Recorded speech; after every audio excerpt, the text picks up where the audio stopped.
मूकपञ्चशती पादारविन्दशतकं shlokas 1 to 10। Mahimna पन्तानं मदनपरिपन्थी प्रणयिनी प्रभुर्निर्णेतुं ते भवति यतमानोऽपि कथमः। तथापि श्रीकाञ्ची विहृतिरसिके कोऽपि मनसः विपाकस्त्वत्पाद स्तुतिविधिषु जल्पाकयति माम्। गलग्राही पौरन्दर पुरवनी पल्लवरुचां धृतप्रातं यानाम् अरुणमहसामादिमगुरुः समिन्दे बन्दूक स्तबक सह युद्ध्वा दिशि दिशि प्रसर्पन् कामाख्याः चरणकिरणाम् अरुणिमा मरालीनां यानाभ्यसनकलनामूलगुरवे दरिद्राणां त्राण व्यतिकरसुरोद्यानतरवे तमस्काण्डप्रौढी प्रकटनतिरस्कारपटवे जनोऽयं कामाख्याः चरणनलिनाय स्पृहयते। वहन्ति सैन्दूरीं सरिणिमवनं राम्रपुरी पुरन्द्री सीमन्ते कविकमलबालार्कसुषमा त्रये सीमन्तिन्याः स्तनतटनिचोलारुणपटी विभान्ति कामाख्याः पदनलिनकान्तिर्विजयते।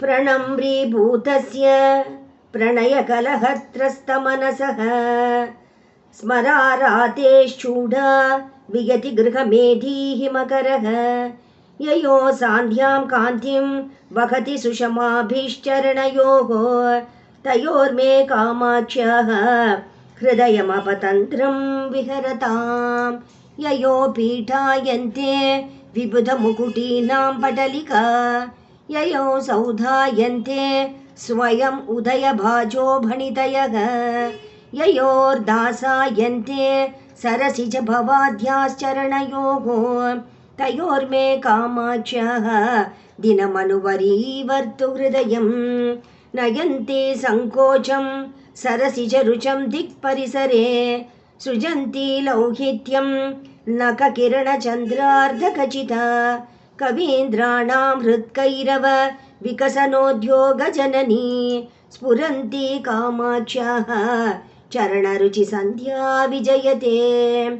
विरावैर्माञ्जीरैः किमपि कथयन्तीव मधुरं पुरस्तादानम्रे पुरविजयिनी स्मेरवदने वयस्येव प्रौढा शिथिलयति या प्रेमकलह प्ररोहं कामाख्याः चरणयुगली सा विजयते।